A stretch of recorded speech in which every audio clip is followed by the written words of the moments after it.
Leon. We're running out of time. Did you find anything on Opus? Not yet. Nothing on the servers at the CIA or the Pentagon.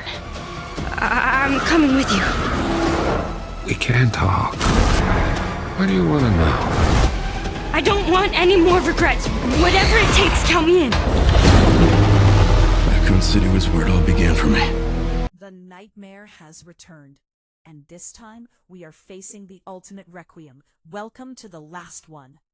In today's video, we are stepping back into the shadows of Raccoon City with the ultimate Resident Evil collection, Resident Evil Requiem. We have pushed the settings to absolute max 4K Ultra-Realism, utilizing the latest Unreal Engine 5 rendering, ray tracing, and volumetric lighting to bring the survival story to life like never before. We explore the convergence of the legacy timelines, the terrifying psychological toll on characters like Leon Kennedy and Jill Valentine, and the true meaning of Umbrella's final legacy. Resident Evil Requiem is about two people whose lives are forever altered by the worst day of work ever. Those same people then risk it all to save someone. This act is unfeigned, full of the corny sincerity that is a staple of this series, and it is the heartbeat the hordes of undead they will maim are missing.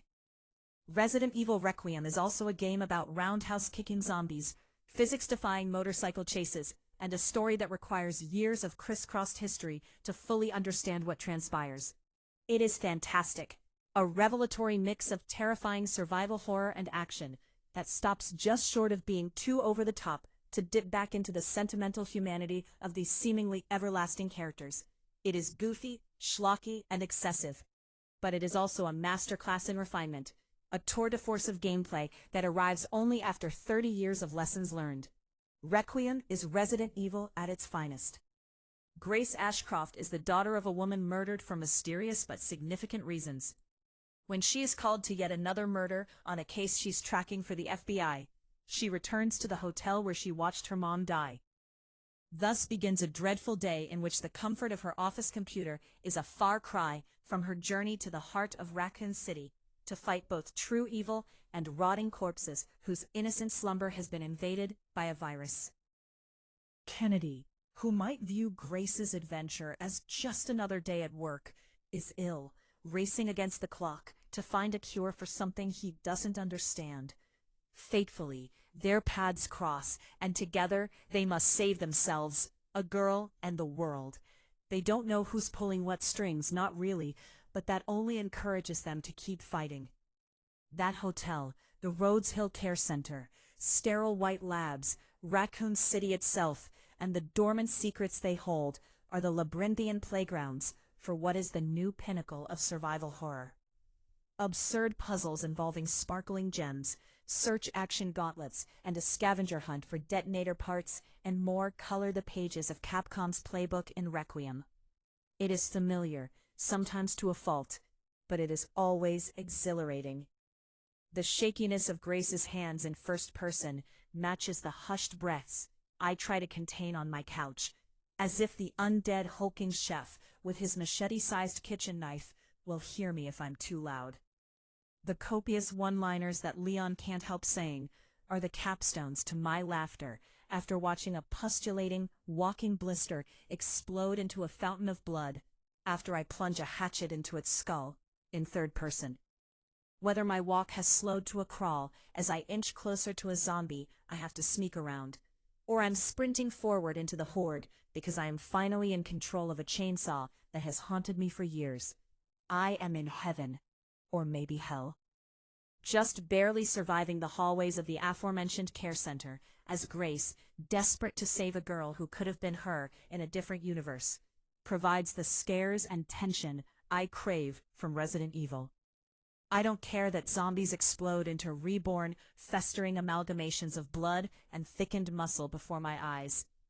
I don't care that a gigantic woman whose eyes verge on popping like the world's most disgusting boba relentlessly searches for me. Well, that's not true actually. I do care, and Grace does too, of course. But for the sake of this girl, and both her survival and mine, we cannot care. These are our circumstances, and there is no other choice. instead of ramping up Grace's adventures to a comical level of silliness and heroism, an issue I have with the series past. Her time on screen remains a dreadful march of atrocity, agony, and heart.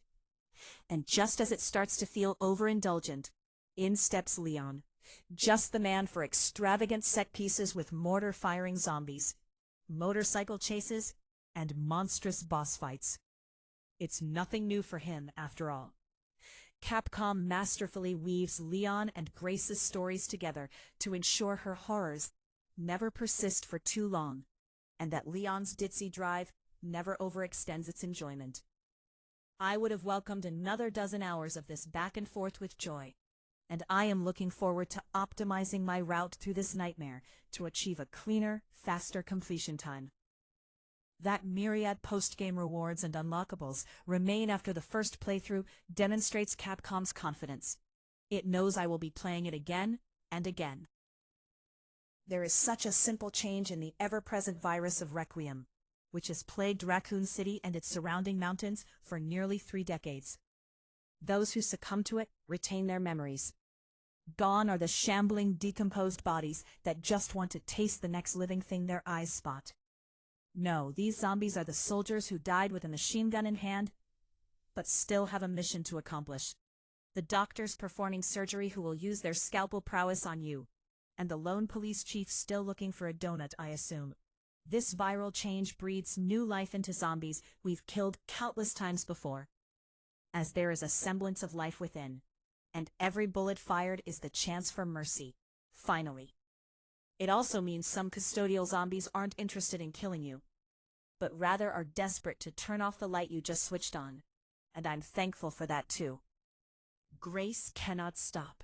She is not Leon, and her survival depends on her ability to march forward toward an eventual but unknown escape, even when every cell in her body is screaming for her to turn the other way. Leon will not stop.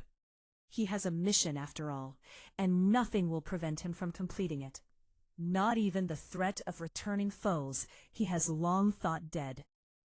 Those returning foes, and even the return of Raccoon City itself, decades after its nuclear fallout, might come across as fan service, and to an extent, they are, by the very nature of their existence. But a delicate hand elevates these encounters and characters to be more. They are reminders of where someone like Leon has been, and where he is today. They are callbacks that tease through history where Grace's story can go. They are prompts to inspect internally what Resident Evil means to you. Is it the horror? Is it the action? Is it the characters? Is it the ridiculous lore? Is it Leon's sculpted jaw and always perfect hair? It is all of these things, and Requiem is in commanding conversation with that mixture throughout its runtime. Just as I mix various resources in the crafting menu to see what I get, so too does Requiem combine its various gameplay types, from claustrophobic horror to bombastic action and everything in between. Sometimes the result is familiar. Mixing 3 green herbs still gives you an item that fully recovers your health. But sometimes the outcome is a new thrill of adrenaline and terror Capcom somehow hadn't yet delivered. Requiem is a repose for characters, corpses, and the chronicles of Raccoon City. Requiem is also the name of the laughably large pistol I used to kill yet another mutated nemesis, itself a deformed manifestation of man's hubris. That duality of the word Requiem here speaks to Capcom's success, and the ways in which Resident Evil is finally harmonizing the disparate parts of its past to create a perfectly refined melody. And now, with its secrets exposed to me, and its mazes awaiting my mastery of them, Requiem is also the name of my favorite Resident Evil. Resident Evil Requiem is a single-player survival horror game in which the player controls FBI analyst Grace Ashcroft and DSO agent Leon S. Kennedy. The story alternates between characters, similar to Resident Evil Revelations 2012 and Resident Evil Revelations 2 2015. Grace's sections focus on survival horror with limited resources that requires the player to be more cautious. Her gameplay revolves around evading threats, solving puzzles, and managing limited inventory slots with various supply boxes to stow items in. Grace is occasionally pursued by a large monster known as the Girl. It is immune to normal damage and must be avoided, similar to Mr. X from Resident Evil 2, 1998, or Lady Dimitrescu from Resident Evil Village, 2021.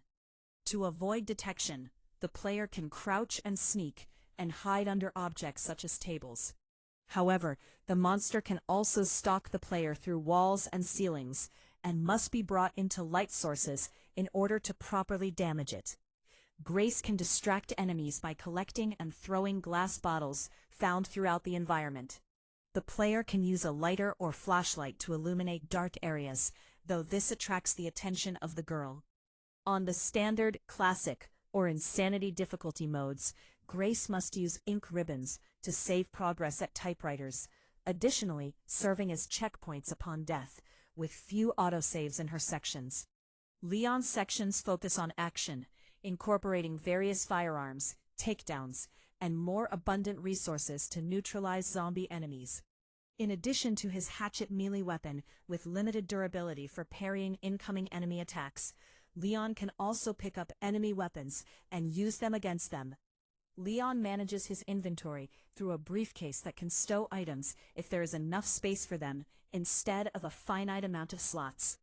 Additionally, he can find BSAA containers to obtain new items or upgrade weapons from depositing treasures and killing enemies. Leon also occasionally fights large monsters in more traditional boss battles. In Requiem, the players can alternate between first-person and third-person viewpoint of both characters. These default perspectives vary in character, with the chapters by Grace in the first-person perspective and Leon in the third-person perspective. Capcom states that first-person view is meant to provide a more tense, more real experience, and third-person view is meant to provide people who prefer an action-based style of play. On March 27, 2026, Capcom released an update to Requiem that included photo mode. Similar to the photo mode from Resident Evil Village and accessible from the pause menu, players can view the in-game scene at the moment of pausing and adjust camera positioning, angles, zoom, focus, as well as modify character poses, facial expression, and other visual elements. Stickers, frames, and other filters can also be applied before players take a screenshot. The story of Requiem is set in October 2026, 28 years after the destruction of Raccoon City. It follows FBI intelligence analyst Grace Ashcroft, the daughter of Resident Evil Outbreak protagonist Alyssa Ashcroft, and Division of Security Operations agent Leon S. Kennedy, a protagonist introduced in Resident Evil 2. Capcom described Grace as an introverted bookworm who feels powerless due to not being proficient in combat, unlike Resident Evil protagonists such as Claire Redfield or Jill Valentine.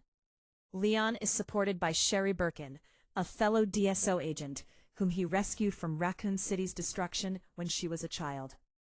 Grace also encounters Emily, a blind girl who was taken captive and experimented on. Grace and Leon are opposed by Victor Gideon, a former Umbrella Corporation scientist seeking to carry out the will of its deceased founder, Oswell E. Spencer, James Clyde, Ryusei Nakal, and Zeno, Craig Bernatowski Shinsuke Takeuchi, an agent of the Connections crime syndicate who resembles Albert Wesker. Major locations featured in the story include the condemned Renwood Hotel, the Rhodes Hill Chronic Care Center, and the ruins of Raccoon City. On February 19, 2026, Angela Santalbano was revealed as the English voice and motion capture actor for Grace Ashcroft. Resident Evil Requiem was Santalbano's first performance in a video game, including the first time working with motion capture. Nick Apostolides reprises the role of Leon S. Kennedy in English, after portraying him in the Resident Evil 2 and Resident Evil 4 remakes. Later on, Anthony Byrne, Jane Perry, Eden Regal, and Emma Rose Kriener were revealed as the English voice and motion capture actors for Victor Gideon, Alyssa Ashcroft, Sherry Birkin, and Emily, respectively. The story of Requiem is set in October 2026, 28 years after the destruction of Raccoon City. It follows FBI intelligence analyst Grace Ashcroft, Angela Santalbano, Shihori Kanjia, the daughter of Resident Evil Outbreak 2003 protagonist Alyssa Ashcroft, Jane Perry, Kikuko Fujimoto, and Division of Security Operations agent Leon S. Kennedy, Nick Apostolides, Toshiyuki Morikawa, a protagonist introduced in Resident Evil 2. Capcom described Grace as an introverted bookworm who feels powerless due to not being proficient in combat, unlike Resident Evil protagonists such as Claire Redfield or Jill Valentine. Leon is supported by Sherry Birkin, Eden Regal, Maya Sakamoto, a fellow DSO agent whom he rescued from Raccoon City's destruction when she was a child. Grace also encounters Emily, Emma Rose Kriener, Misa Sagawa, a blind girl who was taken captive and experimented on. Grace and Leon are opposed by Victor Gideon, Anthony Byrne, Yutaka Aoyama, a former Umbrella Corporation scientist seeking to carry out the will of its deceased founder, Oswell E. Spencer, James Clyde, Ryusei Nakao, and Zeno, Craig Bernatowski, Shunsuke Takeuchi, an agent of the Connections crime syndicate who resembles Albert Wesker. Major locations featured in the story include the condemned Wrenwood Hotel, the Rhodes Hill Chronic Care Center, and the ruins of Raccoon City. Facial animations for Requiem were captured using motion capture. Imaginarium Studios provided motion capture services, with Kate Saxon serving as performance director. Motion capture shooting began in 2023 and ran until 2025. The inclusion of both first and third-person camera options necessitated additional animation for all actions. Exclusive animations had to be created for a wider third-person perspective that would not ordinarily be seen in first person. When being pursued by a stalking monster, Grace will visibly stumble in third person. Reflecting her timid and fearful nature, Grace has animations such as shaking hands when handling and aiming firearms. These panicked character animations for Grace align with the final girl trope in horror films. On Steam, Resident Evil Requiem set a record for the best-performing Resident Evil game, reaching 344,214 players during its launch weekend, double that of the 2023 Resident Evil 4 remake. In the UK, it topped the physical sales charts with a bigger launch than the previous two Resident Evil games. 54% of the UK sales were on PlayStation 5, with 36% on PC, 6% on Xbox Series XS, and 4% on Nintendo Switch 2. Requiem sold 5 million copies in 5 days, becoming the fastest-selling Resident Evil game ever. What was your favorite moment from the Resident Evil series? Drop it in the comments. I read every single one. If you enjoyed this cinematic style, hit that subscribe button. It really helps a small creator like me grow. If you love deep dive gaming stories and ultra high resolution gameplay, hit that subscribe button and support more content.